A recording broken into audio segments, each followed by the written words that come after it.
on your forehead. Visualize him the way you like, how you like to serve him. If you like serving him as a child, visualize him as a child. If you like to serve him as adult with a flute, visualize him like that. If you like to serve him as Giridhari, then visualize him holding the mountain. Look at each part of him. Let your mind be absorbed with his image.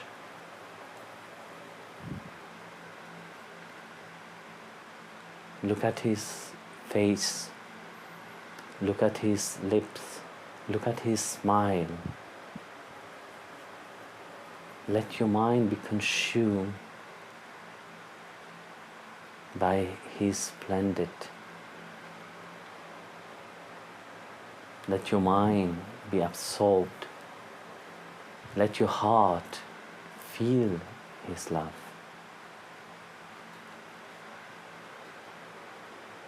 Krishna is inside of you. Krishna is around you. Krishna is in everything. But if our mind don't perceive him, we will never see him. So let your mind gaze upon his image.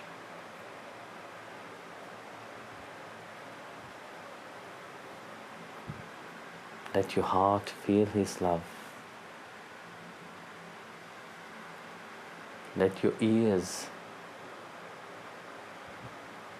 hear the mantra that you were just chanting.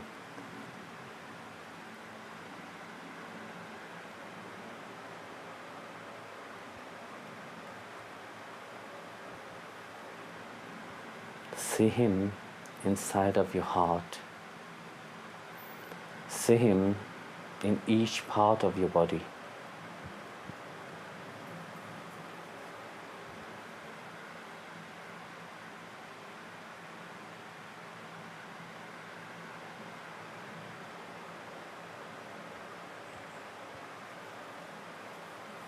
Look at his sublime form.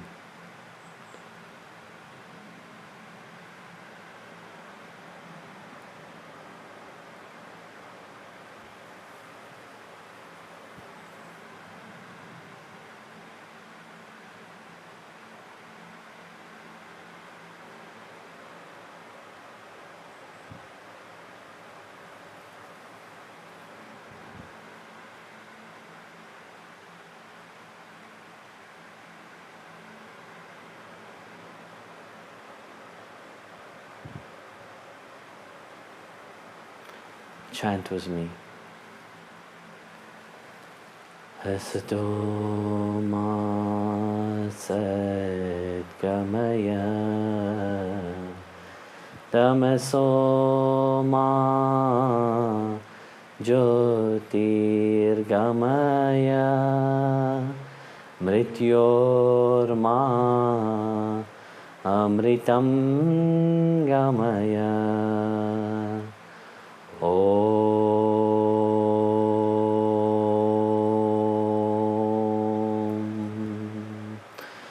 Shanti, Shanti, Shanti. Shri Gurubhyo Namaha Harihi Om.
Jai Gurudev, everybody. So, just a little bit update here. It's extremely, I would not say warm, I would say hot. I hope you have better weather at your place. It's cooler. And apart from that, we are very busy.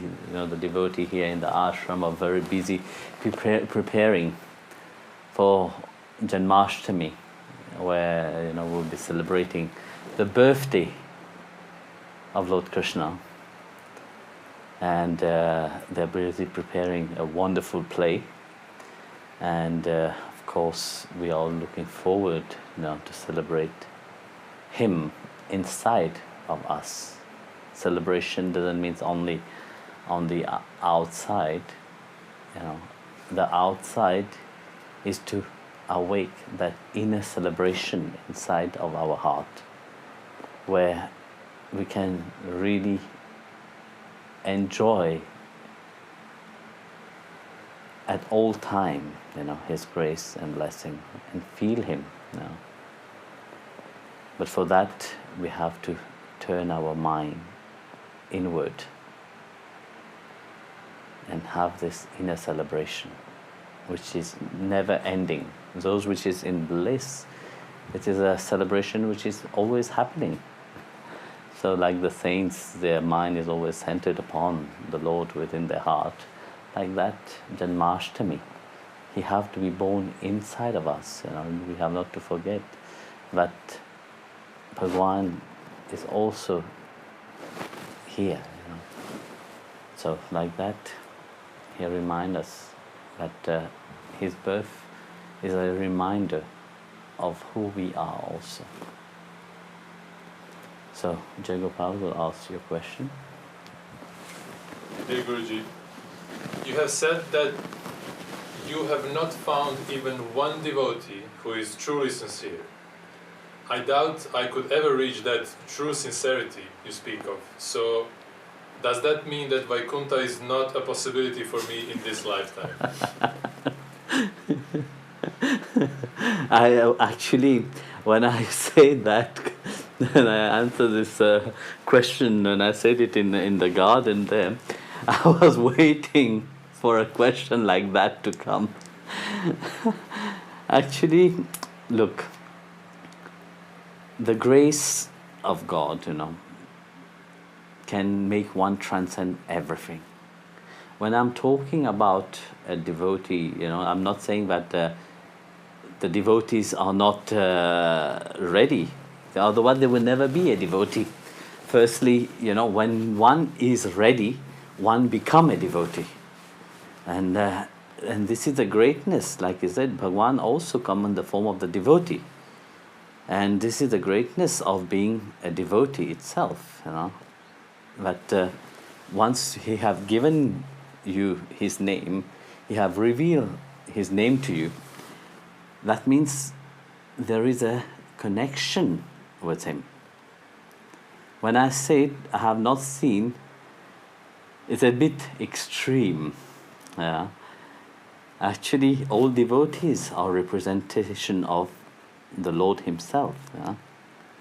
Like it is said in chapter 6, verse 29, it said the true yogi, a yogi's mind unite with God consciousness, perceived all being in God and God in all beings everywhere. And it's so beautiful, this verse, where Bhagwan himself gives the description of a true devotee. A true devotee, which is their mind is centered upon the Lord. It's the mind is absorbed in the remembrance of the Lord himself. They have transformed. That transformation of the mind makes them see firstly the divine within them, and while seeing the divinity within them, they perceive the divine also everywhere. So they see the divinity within the self. They perceive the self. What is the self really? The self is a spark of the divine himself. No? The Atma is part of Krishna, is part of Narayana. So a part of Narayana is the same as Narayana. In quality, he have all the same quality. But we can't say, yes, we are Narayana. We are part of him.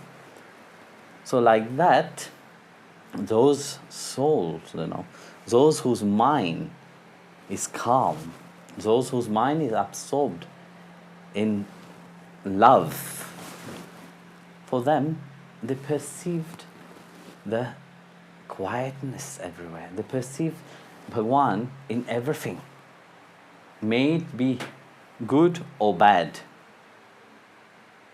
Because very often people will see good as being God. But God is in everything. Due to certain gunas, they are revolving and doing other things. But the divinity is the same. They will have to do samskaras and vasanas, all the stuff they have to get rid of. Once they are purified, they will shine. It may take thousands of lives, but they will shine that divine self. That's why they said the yogi perceived everything in him and all the beings in the divine himself. So there is this unity. We are, it shows that the whole universe is in his cosmic body. We are not separate. We are not outside of him. Everything is inside of him. That's what he showed to Mother Yashoda. It's such a beautiful Leela itself. The Gopas run to Mother Yashoda and said, your son have eaten mud. And Mother Yashoda rushed and said to Krishna, you have eaten mud. Open your mouth. He said no. But by forcing him to open his mouth, what does Mother Yashoda saw inside his mouth? She saw the whole universe inside of his mouth. Him eating the mud was always there inside of him. So how can something is separate from him? Nothing is separate from him. He prevailed over everything. But those who have that consciousness, those whose mind is fully absorbed, they are not touched by that. In Bhagavatam, Canto 4, Chapter 7, verse 29, Lord Shiva himself said, because it is the chapter where described of Daksh, insulting Lord Shiva. Lord Shiva said, when my mind is fully absorbed into you, my Lord, even if the mind run into the outside world, the world of matter, the world which is finite, even if somebody is insulting me, it doesn't make any effect upon me. Because my mind is not attached to these things. My mind is attached to you. So when my mind is attached to you, these things don't affect me. When will the mind be affected? The mind will be affected when it is not calm. When the mind is agitated, anything little will agitate such mind. But when your mind is fully absorbed in the divine consciousness, you will perceive only the divinity everywhere. Like in all the gold, jewelry that exists, the gold perceived only only reality. The same in all the bulb, which exists in a house, but the electricity is the same. The mud in the hundreds of pots, but it is only mud. So like that, you see, what we have inside of us, when we see the divine inside of us, we perceived only the divine as the only reality. So like that, when a devotee is fully absorbed into that consciousness, when a devotee is fully absorbed into remembering the divine at all time, the mind of such devotee is not just a mind which is like normal human being. It's the divine itself. And when I'm telling that I have not seen, a single one, it's true. I have not seen one which is mind completely sublime, which is shining that divinity completely. But I have seen the divine in many of the devotees, and I have seen that love in many devotees' heart, and I have seen that beauty in the devotee itself, which Bhagwan have graciously called them on the spiritual path, which they have been made ready for that. And still, of course, being ready is not yet, the divine have not yet fully revealed himself. It still have to be polishing, still a little bit of polishing need to be done. And when that is done, they will also shine the same. So it's a little hard work to do, but nonetheless, if they are called on this spiritual path, they will shine. And if Bhagwan have called them to remind them of his relationship to him, that means you will reach Vaikuntha. Not when you die, even being here on earth itself. You will, like the great yogi, they didn't die to go to heaven. No, they realize him being here itself. It's just a transformation of your mind, which is important. It's like when your mind runs into the world outside, you will perceive only the world. When the intellect, the intelligence, awake, then you perceive, the world of intellect. But when the divine awake inside of you, you will perceive the world of divinity. So whatever awake inside of you, that's what you will see. So when I said that I have not yet seen that, I am asking indirectly, please let that divinity which is inside of you awake. You are not, for Bhagwan to call you, you are not just a normal, mundane human being. Realize the greatness that you have inside of you.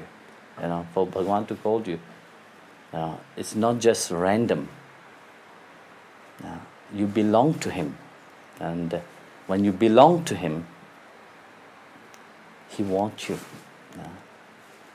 And now, like I said, Krishna's birthday is coming tomorrow.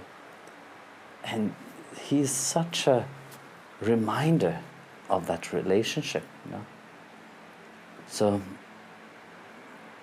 when you limit yourself, then you will be limited. But you want to be that, or you want to let what you have inside of you, that greatness which you hold inside of you, awake. So that's why I can say, surely you will be in Vaikuntha with him.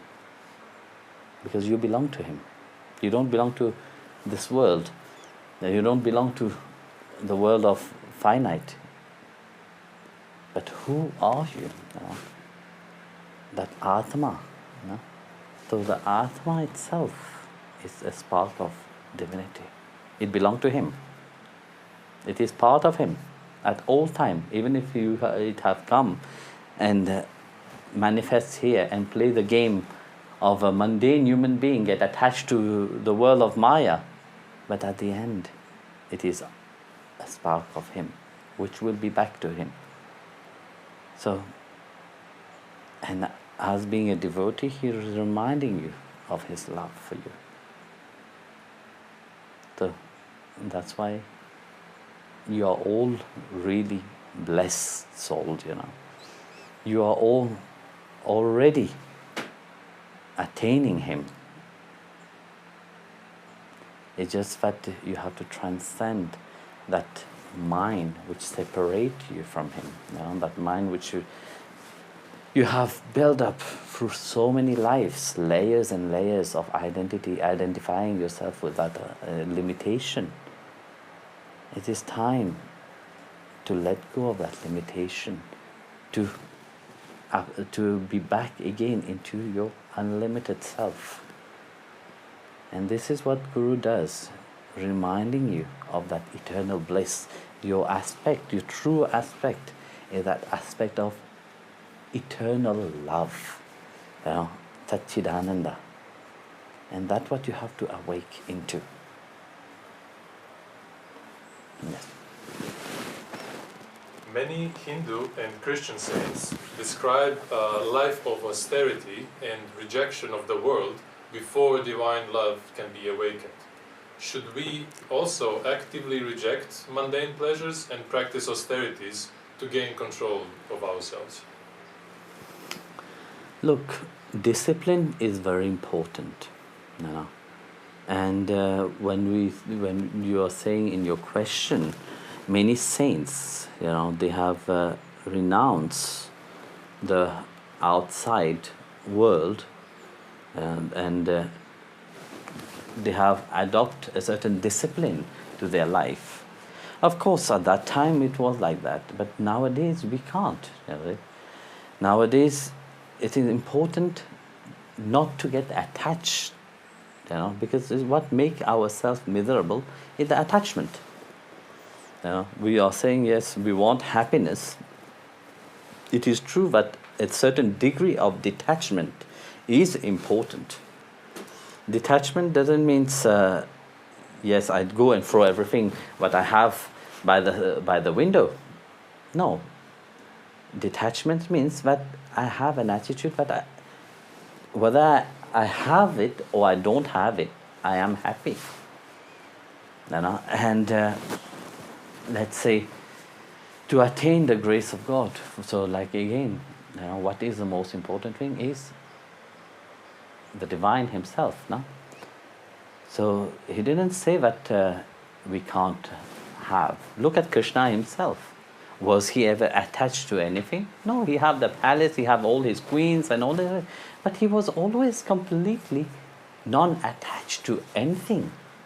To whom He was attached to? Those who have this love for Him. The gopis, the Srimati Radharani, the cows, and it was a simple life for Him. This was He was attached to because of the love. He was not attached to the body of the gopis. What He will do? He knows that one day it is here, and the next day it's not there. There's this beautiful story that I was telling some times back. But once the gopi wanted to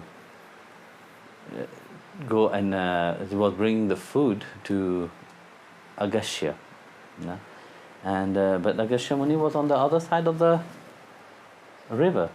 So they went to Krishna and said to Krishna, "Please, Krishna, we want to go to the other side to give food to Agastya.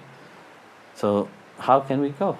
Then Krishna said, "Go to Yamuna," and said, "Yamuna, if Krishna is a brahmachari, a celibate, give way."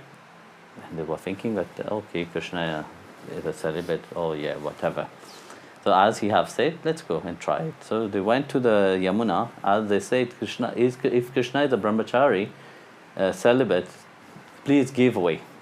Straight away, Yamuna parted. They crossed over. They went there and they give the food to Agastya.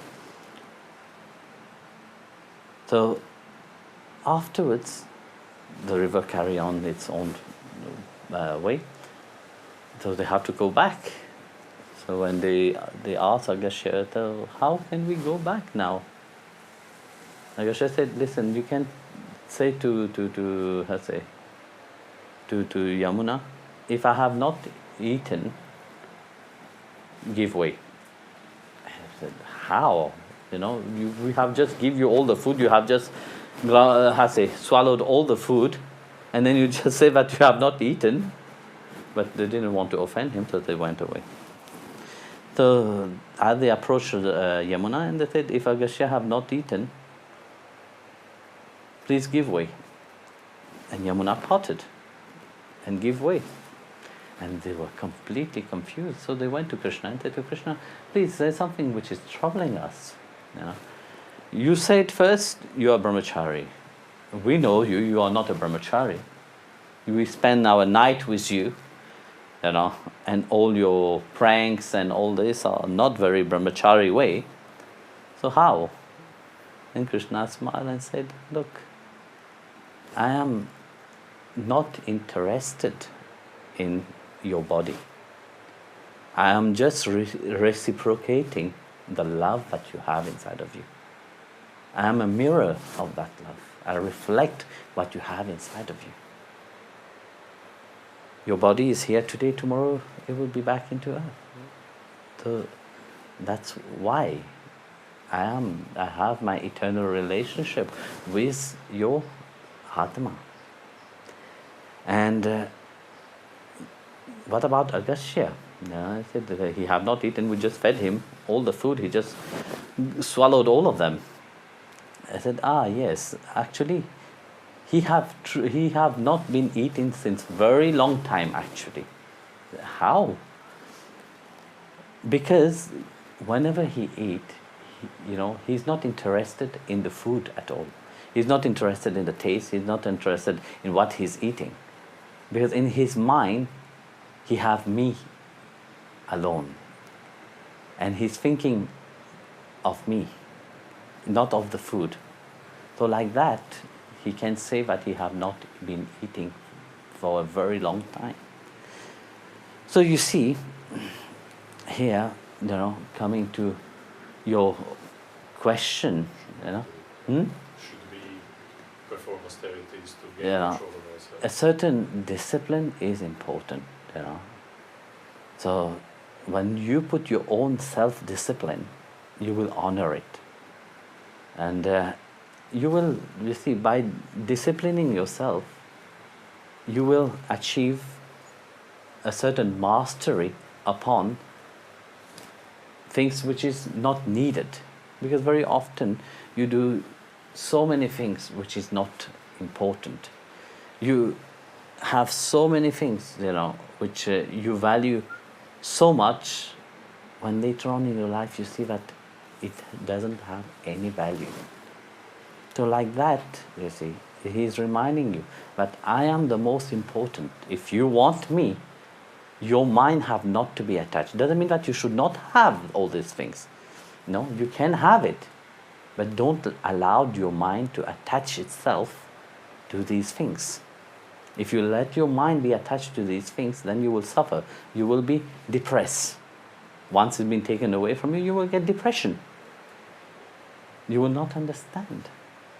So a certain degree of detachment, a certain degree of discipline is very important in one life. And there's also a beautiful story of a king. His name was Gopichand. Gopichand had lived his life as a wonderful king, and one fine day he decided that in spite of doing all his kingly duty, he was never happy. So he decided to let go of everything, renounce everything, and take shelter at the Guru's feet. So as he went to his Guru and take shelter at the Guru's feet, he said, I renounce everything. The Guru wanted to teach him a certain lesson, because you see, when you live a life as a king and then you let go, a certain vanity is still there, So he wanted him to dress himself as a sadhu and go begging in his own kingdom. So he put a grab of a sadhu and he went begging. And when his fellow people, the ministers and his friends and all saw him, they gave him lots of alms, and then he went to beg by his queen. When his queen saw him, they recognized their king, the former king. They gave all their jewelry. Said, what the use of having all the jewelry when our king have renounced everything? So they gave a lot of wealth as begging in his bowl. So he could not carry all of them. So he gave it to other disciples and said, bring him to the ashram. So finally he went to his mother. So when he went to his mother, the mother was so delighted to see his son, and who have achieved a certain grandness, because you see, being a king, he was grand, but even more grand to let go of these things and to take the grab of a sadhu, of a mendicant. Then the mother said to him, look, I am your mother, and I am also a householder. So you have come to ask, you have come to beg at my place. But my dear child, as a householder, I can't give you anything. But as your mother, I can give you free advice. And he said, please give me this free advice. She said, the first advice that I give you is that you shall, house yourself in a very big fort, castle, strong. Second, sleep on the most softest bed. Third, eat the most delicious and most nicest food. So he was shocked. Then he started to ask his mother. Said, look, I didn't know you, mother. If you would just be another woman, I would think that you are mad. But I do know you. You have given me these three things in alms, but I can't understand really what you mean by that. Because you're telling me to sleep in a fort, I sleep in the forest. And you tell me to sleep to stay in a fort, I stayed in a small hut. And you tell me that to sleep on the most wonderful bed. Actually, the ground is my bed, and you tell me to eat, the most wonderful and delicious food. But actually, whatever I get as an ascetic, that's what I have to eat. So then the mother explained to him, telling him, that as you have taken such a vow in your life, you have to honor this vow. And how you will honor this vow is by building a fort around you.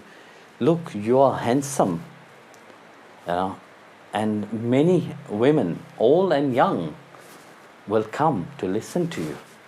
They will come to be near to you. Don't forget, you come from a royal family. They will be attracted to you.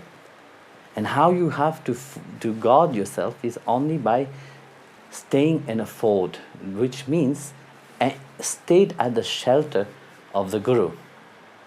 Build your shelter by the satsang and association to the Guru. Because by associating yourself to the Guru, you will not fall into temptation. But that you have to do. You have to take association of your Guru. Second, I told you to sleep on the most wonderful bed. Actually, what I meant is that you should not sleep. You should keep awake. You should meditate night and day. You should keep awake until you can't really stay awake.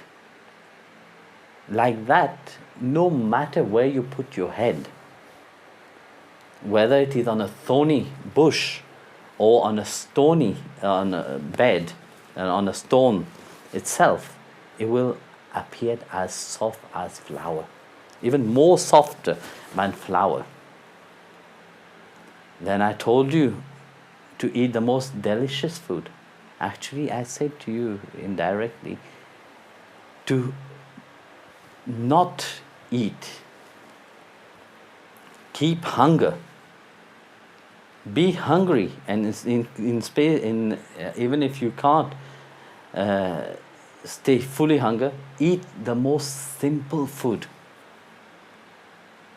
Like that, whatever you receive in your bowl will appear to be the most delicious food. But this is all about self-control. So when we look at the story itself, you see life, if you want to achieve something great, a certain sacrifice is important. And where does this sacrifice happen? It's happened in the mind itself. So when you let go of certain things, you have to let go out from the mind, then you will be really strong and you will really be disciplined in your spiritual path, in your life itself. Then you will achieve what the saints and the sadhus have achieved.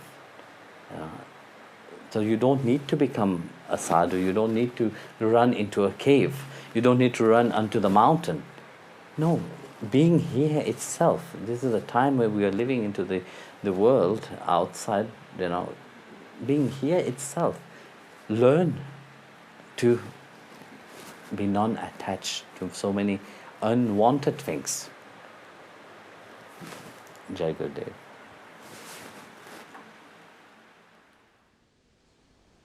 Paramahamsa Vishwananda recommends we keep chanting the name of God every day. Just 15 minutes a day will help you to create an oasis of positivity and divinity in your life.